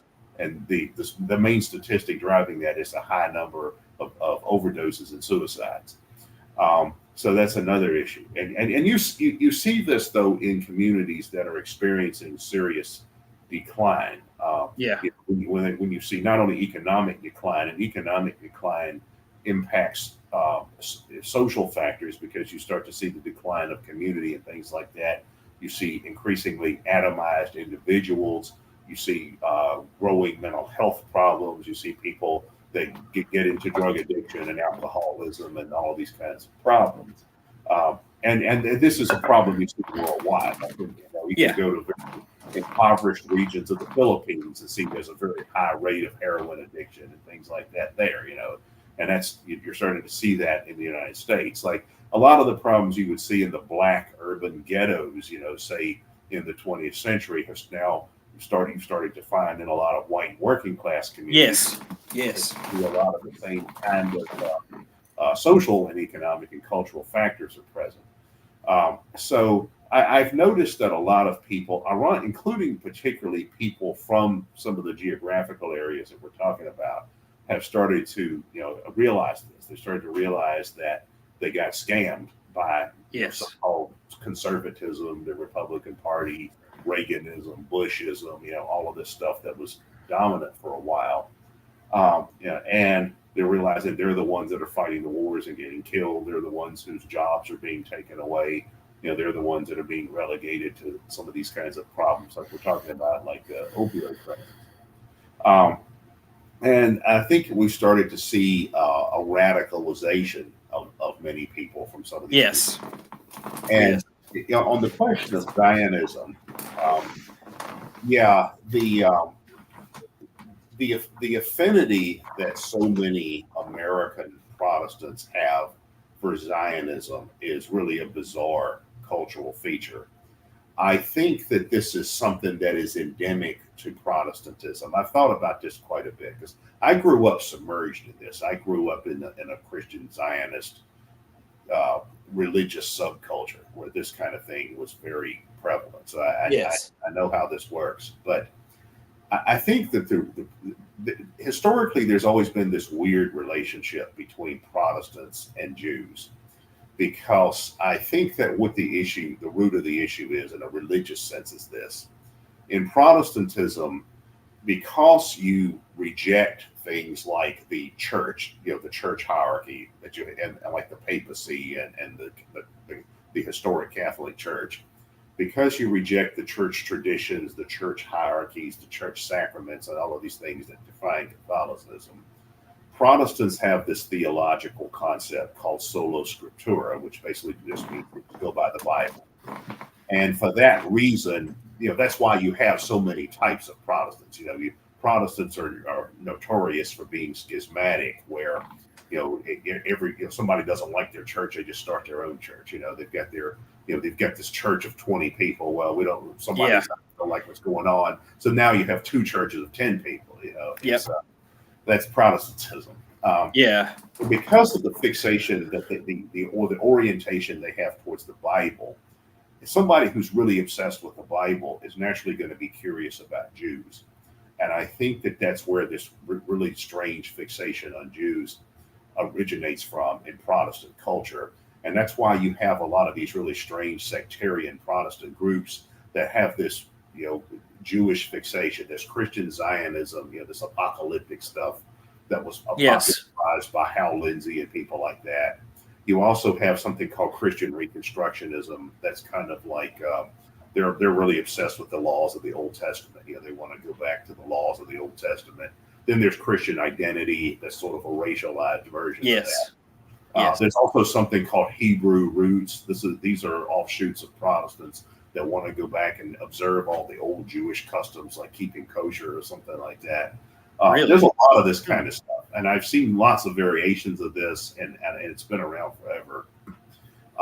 But yeah, this affinity that American Protestants have for Zionism, that goes back for centuries. Like it goes back even before the invention of modern secular Zionism, like with English Puritanism, and even in some of the German Reformation circles, you started seeing this idea of having the Jews return to their homeland, their supposed ancestral homeland in Israel and things like that, in Palestine.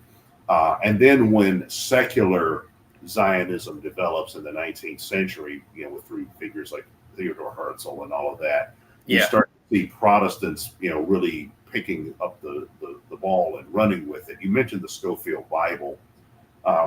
The Everett Cyrus Scofield was basically just a scam artist. I mean, I think he was an alcoholic too. A con man. He'd been to jail for swindling and stuff like that. But yeah, he basically just created his own version of the Bible, where he took the Bible and then wrote in all these notes. Well, this is what it means according to my strange interpretation. And he lifted a lot of this stuff from a guy named John Nelson Darby, who was basically a renegade priest in the Anglican Church. He was Irish, but he was in the Irish version of the Church of England. And that got imported to the United States, and it was popularized by Scofield. And then eventually started becoming the official doctrines of a lot of the churches, of a lot of the more Baptistic-oriented churches, a lot of your independent fundamental Baptist, Southern Baptist, some of these. Free Will Baptist is pretty popular in my part of Appalachia. And a lot of these non-denominational churches, and their theology tends to be very Baptistic. And that's a really odd phenomena, where you have these evangelical Christians who are also militant Zionists, and they follow guys like John Hagee, who are on the payroll of Israel. And they have this strange theological view in some of these circles, where they say, well, no, the Jews don't really need Jesus Christ. They've got their own special covenant. And then they have this idea we're all supposed to support Israel because it's got to be there intact for Jesus to come back. There's a guy, a Christian guy named Chuck Baldwin, Reverend Chuck Baldwin. He was actually the Constitution Party's presidential candidate back in, I think, 2008. maybe it was 2004. But he has a church in Idaho, but he rejects all this. This guy's very much a fundamentalist Christian Baptist type, but he actually rejects Christian Zionism and sees it as heresy, which it is from a historic Christian perspective. There's another guy in Florida, a Christian pastor named Rick Wilds. It's very outspoken in his criticisms of this as well. And so yeah, it's a really bizarre system, but that stuff has largely taken over much of the conservative Christian population in the United States. This kind of bizarre fixation on Israel and on this fetishization of Jewishness, I guess you could call. Yeah, exactly. In a way that's self-defeating, because if you look at the influence of Zionism on the United States, it doesn't really contribute anything that's beneficial to the average American in any sense. No, I mean, what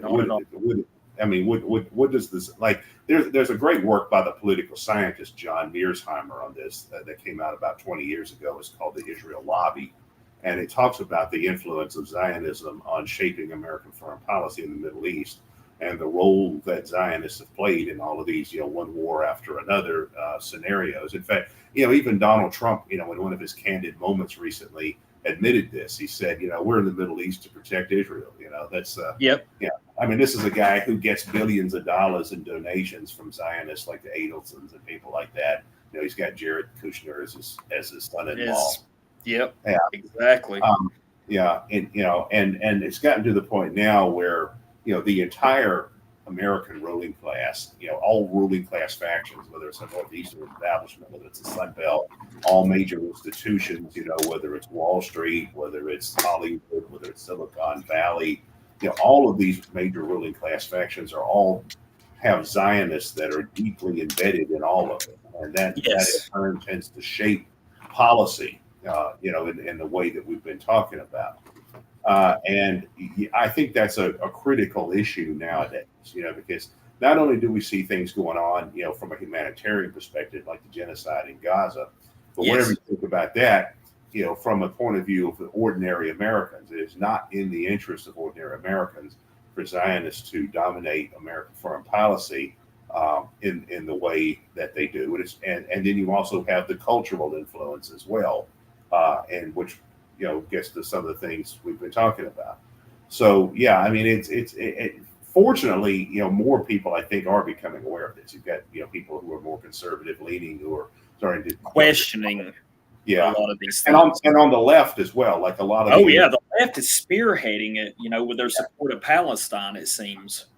Yeah. And I'm actually somewhat surprised by that. I never really by some of the anti-Israel protests that have come out. I didn't really realize that anti-Zionism was that pervasive on the left, but I guess that's, it's interesting to see how the ruling class has reacted to that, because, during the Obama era in particular, the wider ruling class, I think, tried to really weaponize the woke phenomena. They really tried to push the woke phenomena.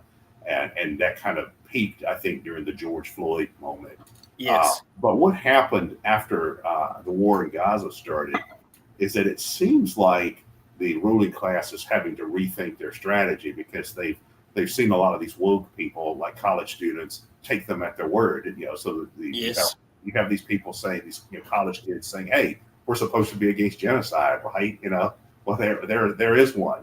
So, yep. There it is. And so the ruling class is saying, "No, we didn't mean it that way," So it's now exposing the hypocrisy.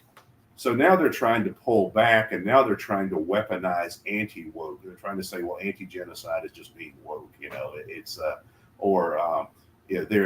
I've noticed one thing in particular, that since the war in Gaza started, there's been an increase in a number of these people who were pro-Israel and who claim to be cultural Christians. One example is Ayan Hirsa Ali, if you're familiar with her. She's a Somalian woman who was raised a Muslim and then became an outspoken anti-Muslim. and for a while was associated with these new atheist people like Richard Dawkins and Sam Harris, as a very outspoken anti-Muslim. But now she started to develop this kind of cultural Christianity.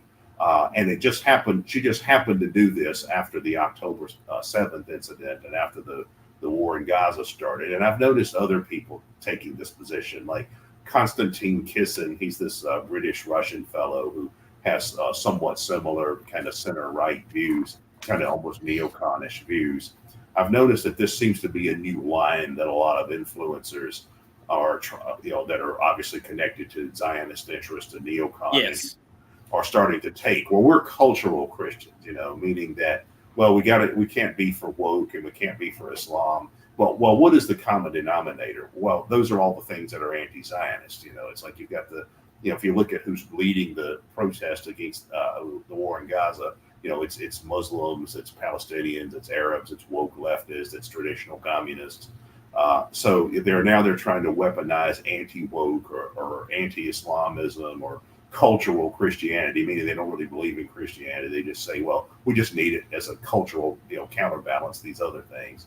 That's really been an interesting thing to see. And if you pay attention to this closely, it's so obvious. You can see right through it. We live in interesting times. I know it seems like ever since the war happened in Ukraine, between Ukraine and Russia, the invasion, it's been an interesting couple of years. I wanted to just back up for a second. I had never heard what you said. I've never heard this term, Sunbelt conservatism. Is that linked to neoconservatism, or is it more of just a Southern strain? It doesn't have anything to do with the South in the traditional sense. Okay. Like Confederate, lost cause, whatever. It's not related to that. What happened is that in the post-World War II era, we're talking about the 1950s onward, you started to see a lot of economic development that took place in the Sun Belt, which is basically the Midwest, the South, the Southwest, Texas, Arizona, Oklahoma, these areas, California initially. But because California actually used to be very Republican, but you started to see a lot of economic development that took place, and it was tended to be focused in certain kinds of industries, particularly defense, armaments production. There was an interesting book about this written back in the mid-70s by a guy named Carl Oglesby. He was a former employee of the Defense Department who became a leader in the anti-Vietnam War movement in the 60s. But in the 70s, he wrote a book called The Yankee Cowboy War. And what he was saying is that the main division in the American ruling class since the post-war era has been between the traditional Northeastern establishment, that is the Wall Street, New York, New England, Rockefeller, Morgan, Kennedy, all of that traditional Northeastern establishment, versus the Sun Belt. And that was the oil interest and the armaments interest and agribusiness and all of the stuff that you see concentrated in the Sun Belt. And he thought that the Kennedy versus Nixon election in 1960 represented this conflict coming to the forefront, because Kennedy was an effete Bostonian, New Englander. Nixon at the time represented the Sun Belt, California. He was a Californian. But what happened with the so-called Sun Belt conservatism is that prior to World War II, the American right tended to be dominated by what is now called the old right, or something like paleoconservatism. Yeah. And tended to be very small town oriented, the Calvin Coolidge model of conservatism, or Warren G. Harding, the idea of small government, Main Street, isolationist in foreign policy, that kind of thing, protectionist in trade policy, immigration restrictionist, that kind of 1920s conservatism. Well, conservatism in the 1950s changed under the leadership of William F. Buckley. it became just about waging the holy war against communism internationally. Yes. And it became about, hyper free market, Ayn Rand type economics in terms of domestic economic policy. But then they also gave it this kind of Judeo-Christian gloss, but that's veneer. Yeah, but they threw out things like, Christian social teaching. They just emphasized, they were saying, well, social Christianity means you're against abortion or something like that. You don't have anything to do with anything economic, like concern for the poor, any of that kind of stuff.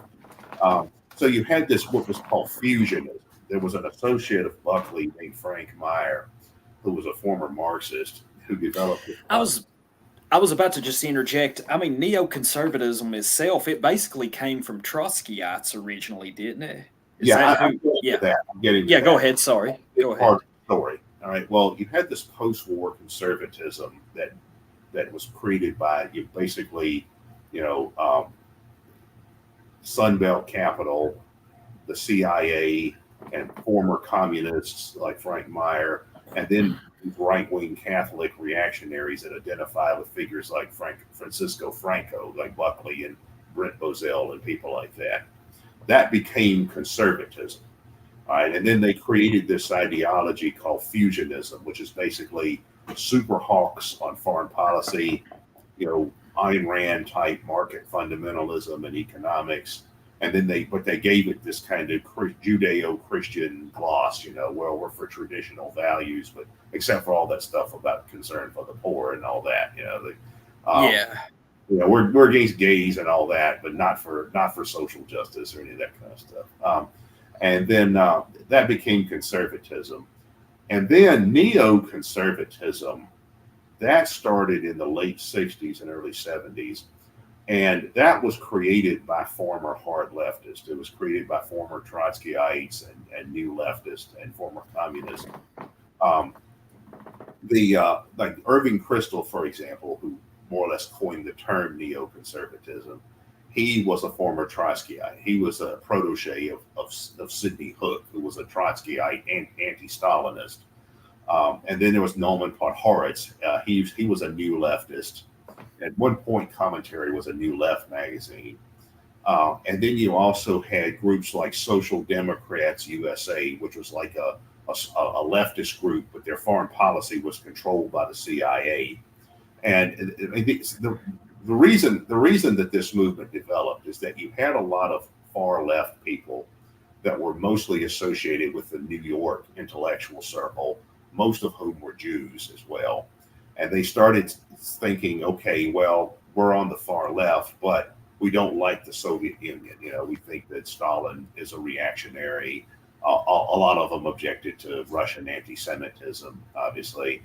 Then they started saying, well, we don't like the new left either, because the new left is pro-third world and we're pro-American, because America defeated fascism and all that. And what the clincher was there was when the new left started becoming pro-Palestinian. That was really the clincher. So you had these neoconservatives who started moving from the left to the right. They started saying, well, we should align ourselves with the Republicans because, they're pro-Israel and they're pro-military industrial complex. And we want to use American military power to promote Zionism and global democratic revolution, kind of a neo-Jacobin philosophy.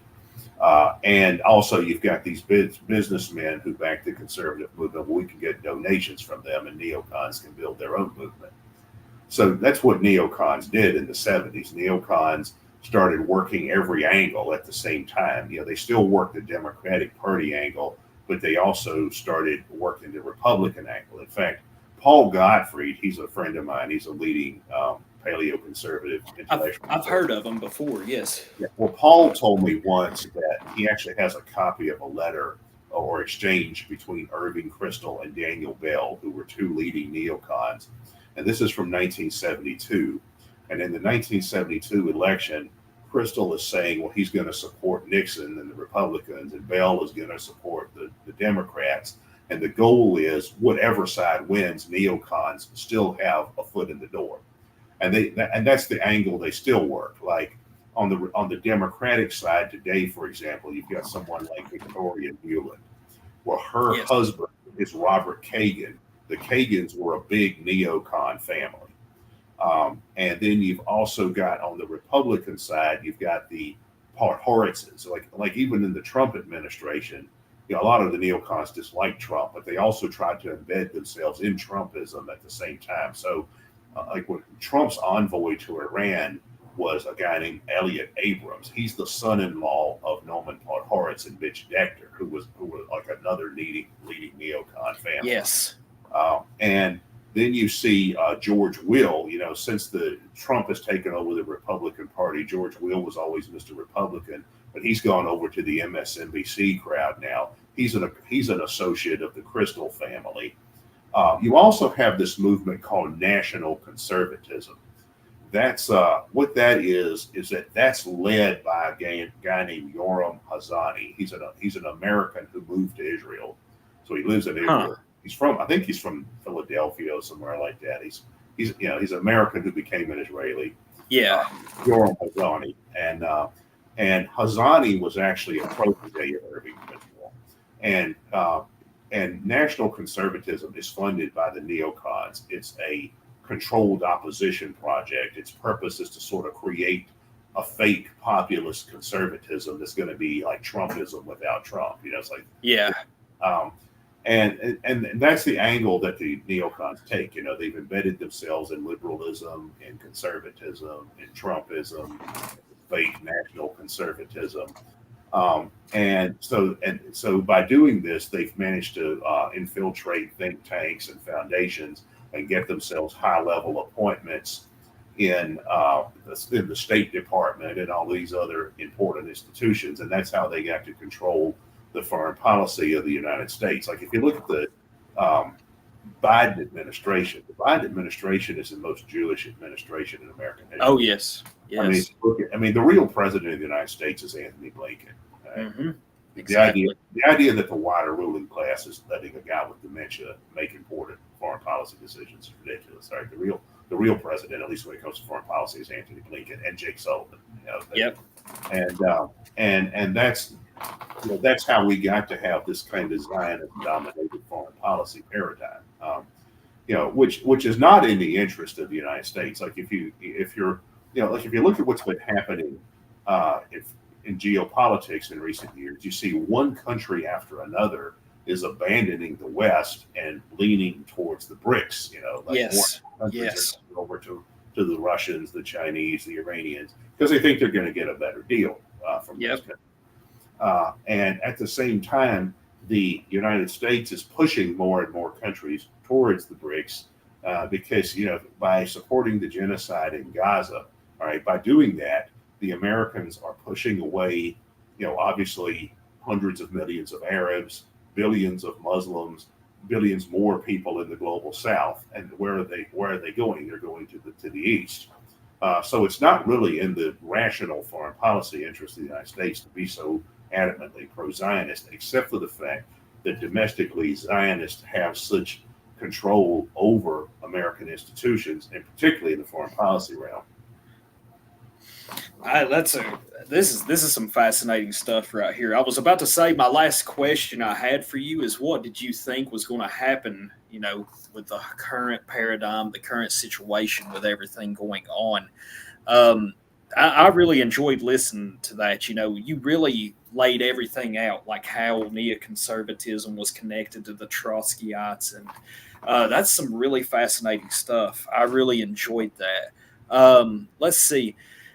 Well, we've got about 2 minutes before we've reached the 2-hour mark.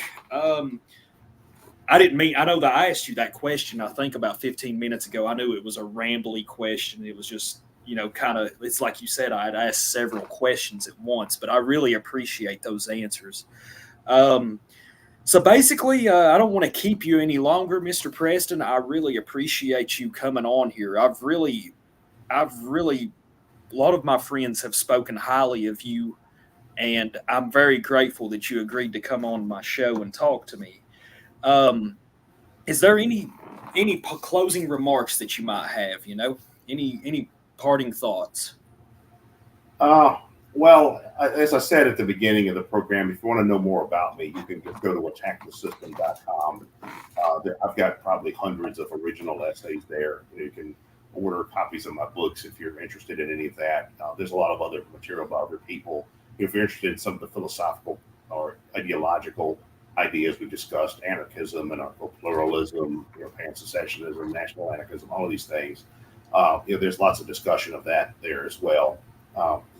And you can also just Google me online or Google me on YouTube. You can find plenty of other programs I've been on. Yes. Well, let's see. Yeah, I think that's about all I have for now.